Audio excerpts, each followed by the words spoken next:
खरगोन में एक ऐसी घटना घटी है जो कई सवाल खड़े करती है। अभी भी गिरफ्त से हैं दरिंदे दूर, क्योंकि मारूगढ़ में नाबालिग से गैंगरेप का ये मामला अभी भी पुलिस के हाथ खाली है। 3 दिन बाद भी आरोपियों को पुलिस नहीं पकड़ पाई है। आरोपी पर इनाम बढ़ाकर 20,000 रुपए कर दिया गया है। आईजी ने डायल 100 के आरक्षक को सस्पेंड कर दिया है। लापरवाही बरतने पर आरक्षक बलबीर यादव सस्पेंड किए गए हैं। सिर्फ ये क्या खाना पूर्ति है, सिस्टम में व्यवस्था बहाल क्यों नहीं की जाती, ये सबसे बड़ा सवाल बनता है। नवीन,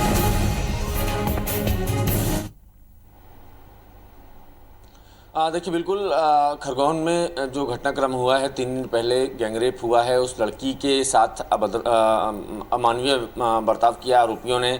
उस लड़की के कमर और पैर भी तोड़े हैं, इस तरीके की खबरें भी सामने आई थी। कांग्रेस विधायक स्थानीय जो हैं रवि जोशी, उन्होंने भोपाल पहुंचकर ये सनसनीखेज आरोप भी लगाया था कि इसमें आरोपियों की गिरफ्तारी नहीं होने की असल वजह जो है पुलिस का ढीला ढाला रवैया है। पुलिस बार बार लापरवाही कर रही है और 3 दिन बाद अब उसमें एक डायल 100 के एक आरक्षक को सस्पेंड किया जाना, इस पर भी हैरानी उन्होंने रवि जोशी ने जताई थी। उन्होंने कहा था कि मध्य प्रदेश के मुख्यमंत्री शिवराज सिंह चौहान, गृह मंत्री नरोत्तम मिश्रा, दोनों का ही ध्यान इस वक्त 28 सीटों के उपचुनाव पर है, लिहाजा आरोपियों पर कार्रवाई नहीं हो रही है। लगातार उन्होंने ये भी दावा किया था कि अब तक इतनी बड़ी घटना हो गई है और मुख्यमंत्री शिवराज सिंह चौहान की तरफ से या गृह मंत्री नरोत्तम मिश्रा की तरफ से कोई औपचारिक बयान, ट्वीट, किसी तरीके का कोई दिशा निर्देश पुलिस अधिकारियों को नहीं आया, जिससे उन्होंने काफ़ी नाराज़गी जाहिर की थी। और उन्होंने ये भी कहा था कि यह हाथरस जैसी घटना है। यूपी में हाथरस में जो सियासी बवाल चल रहा है गैंगरेप पर, उसी से तुलना करते हुए कहा था ये भी ठीक उसी तरीके की घटना है जिस पर आरोपियों की गिरफ्तारी अभी नहीं हुई है।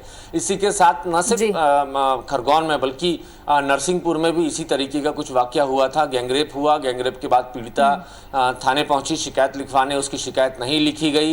इसके बाद उसने घर जाकर सुसाइड कर लिया, खुदकुशी कर ली। इसके बाद जब इस मामले पर बवाल हुआ तो आनन फानन में जब ये खबर भोपाल तक पहुंची, भोपाल की मीडिया हाउसेस तक खबर पहुंची, और उसके बाद जब प्रेशर पुलिस प्रशासन पर पड़ा तो एडिशनल एसपी राजेश तिवारी ने ज़रूर एक एएसआई को वहां से सस्पेंड कर दिया, शिकायत ना लिखने, महिला की सुनवाई ना होने पर। लेकिन ये कार्रवाई एक तरीके से पूरी नहीं है। आरोपी अब भी ज़रूर नरसिंहपुर में 2 आरोपी गिरफ्तार हुए हैं, लेकिन साथ में कई सारे और आरोपी हैं जो गिरफ्त के बाहर हैं। खरगोन में तो सभी आरोपी गिरफ्त के बाहर हैं। गिरफ्तारी जल्द होनी चाहिए। सबसे बड़ी बात यह है कि सियासत के बीच में ऐसे मुद्दे गुम क्यों हो रहे हैं, क्यों आखिर एक ट्वीट करके ही औपचारिकता निभा दी जाती है। बहरहाल बने रहेगा हमारे साथ में नवीन। खरगोन से हमारे सहयोगी शशिकांत जुड़े हुए हैं।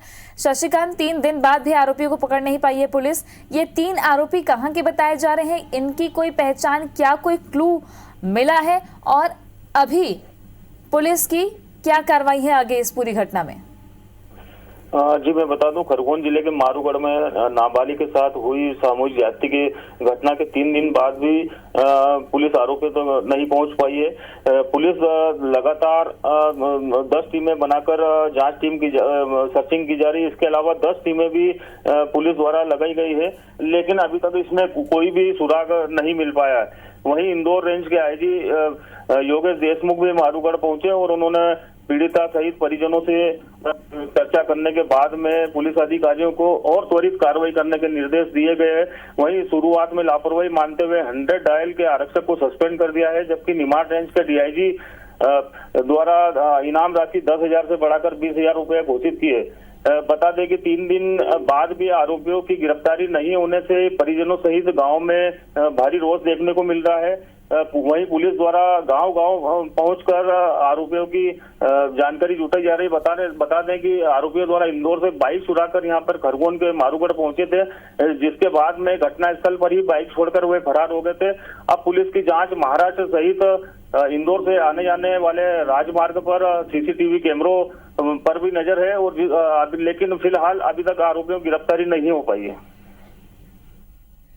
खरगोन एसपी शैलेंद्र सिंह चौहान जी हमारे साथ में जुड़ गए हैं फोन लाइन पर। शैलेंद्र जी, स्वागत है आपका IBC 24 पर।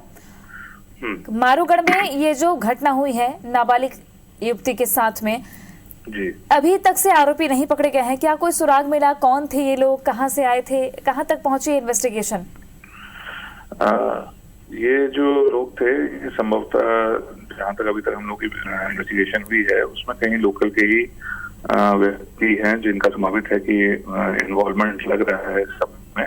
और जैसे हम लोग को पीड़िता और उसके फरियादिया के भाई ने और बताया है, बातचीत और हुलिया उनका जो डिस्क्रिप्शन है, तो उनका यही है कि उनके ही समाज के किसी उससे संबंधित लग रहे हैं व्यक्ति।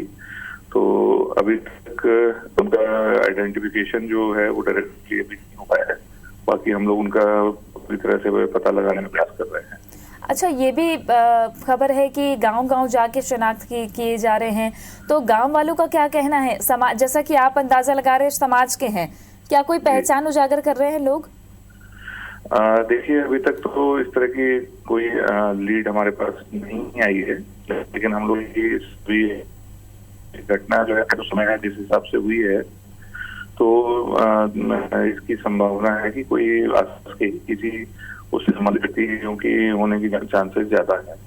तो इसलिए सभी गांव में हम लोग जाके इस तरह का प्रयास पता लगा रहे हैं कि कोई ऐसा व्यक्ति जो है जो हाल में वहाँ पे आए हों या उनका कहीं पे किसी का ऐसा हो, तो या उसके घटना के बाद नहीं हो, तो ऐसे लोगों का अगर किसी जानकारी मिलती है तो उसी में हम लोग अभी प्रयास करते हैं। आउटर इलाकों में इन्वेस्टिगेशन, क्योंकि महाराष्ट्र और इंदौर से जाने वाले अलग अलग रूट पर भी आप लोगों की इन्वेस्टिगेशन चल रही है, तो क्या ऐसी कोई लीड मिली है कि ये लोग बाहर भी भाग सकते हैं, या ऐसी कोई खबर कहां तक पहुंच पाई है पुलिस? ये जैसे कई लोग वहाँ से जिस क्षेत्र में है, आदिवासी क्षेत्र है, वहाँ भी कई लोग जो है दूसरी जगहों पे काम करने जाते हैं। तो ये भी संभावना बिल्कुल है कि वो लोग घटना करने के बाद हो सकता है कि अपने उनसे आगे निकल के किसी दूसरे क्षेत्र में चले गए हों। तो हम लोग की कई टीम्स हैं जो इस पॉइंट पे भी एक्सप्लोर कर रही हैं कि वो कहाँ जा सकते हैं और कहाँ से उनके बारे में और जानकारी लग सकती है। एसपी साहब, आप जिले में सर्वोच्च अधिकारी हैं पुलिस विभाग के, ऐसे में देखा जाए तो एक आरक्षक को सस्पेंड कर दिया गया डायल 100 के। कहाँ पे लापरवाही बरती जा रही है, कहाँ पे कसावट की जरूरत है ताकि ऐसी घटना दोबारा ना हो? क्योंकि कार्रवाइयां हो जाएंगी लेकिन न्याय मिले, ये भी तो एक बड़ा सवाल बनता है। जी, आपका कहना बिल्कुल सही है। पहला प्रयास हमारा यही रहता है कि इस प्रकार की कोई घटना नहीं हो, और यदि इस प्रकार की कोई घटना घटित हो जाती है तो हम लोग फिर उसमें यही कोशिश करते हैं कि जल्दी से जल्दी जो आरोपी है उसको गिरफ्तार किया जा सके, और उसके लिए ऐसे पर्याप्त साक्ष्य जुटाए जा सके ताकि उस पे जो आपराधिक प्रकरण है वो चलकर उसको जो अधिक से अधिक सजा शीघ्र से शीघ्र उसको हो जाए। ये हम लोगों का प्रयास रहता है और कोशिश हम लोग इसमें करते हैं। घटना हुई है और इस वाली घटना में भी हम लोग लगे हैं, और जैसा हमें लग रहा है जल्दी ही हम इसमें कुछ ना कुछ अपराधियों को आइडेंटिफाई करके इसको क्रैक करेंगे। जी, आखिरी सवाल आपसे, परिवार का क्या पक्ष है अभी जो है, और जो आप कह रहे हैं कि कब तक, क्या कोई ऐसा क्लू है कि बहुत जल्द गिरफ्तारी हो सकती है? परिवार का जो पक्ष है, परिवार ने हमारी इन्वेस्टिगेशन में सहयोग किया है काफी, और हम लोग उनसे पूछताछ कर रहे हैं। जो लोग हम लोगों को संदिग्ध लग रहे हैं उनको जितने भी जहाँ से हम लोगों को पॉइंट्स मिल रहे हैं उनको दिखा के उनसे पूछताछ भी कर रहे हैं, ताकि अगर कोई ऐसा जाना पहचाना उनको लगता है या कुछ इस तरह की बात आती है तो उससे हम लोगों को लग रहा है कि किसी ना किसी तरीके से इसको जल्दी हम कर पाएंगे। शुक्रिया आपका जानकारी देने के लिए और बातचीत करने के लिए। तो एसपी जुड़े हुए थे हमारे साथ, उन्होंने कहा है कि बहुत जल्द गिरफ्तारी हो सकती है। कार्रवाई पर भी कहा कि ऐसी घटना न हो, इसका पूरा प्रयास पुलिस प्रशासन करता है, लेकिन अब इस पूरी घटना में बहुत ही तेजी से जांच आगे चल रही है। अब देखना है कि पुलिस जिस तेजी से जांच कर रही है और कार्रवाई हुई है, आरोपी कब तक गिरफ्त में आते हैं। नवीन हमारे साथ लगातार बने हुए हैं। नवीन, अभी तक पहचान नहीं हो पाई है, एसपी ने ये कहा, खरगोन एसपी ने, लेकिन सबसे बड़ी बात यह है कि जो अंदेशा जताया जा रहा है कि वो समाज के हो सकते हैं, उसी इलाके के हो सकते हैं, तो इन्वेस्टिगेशन किस दिशा में जाती है ऐसे मामलों में?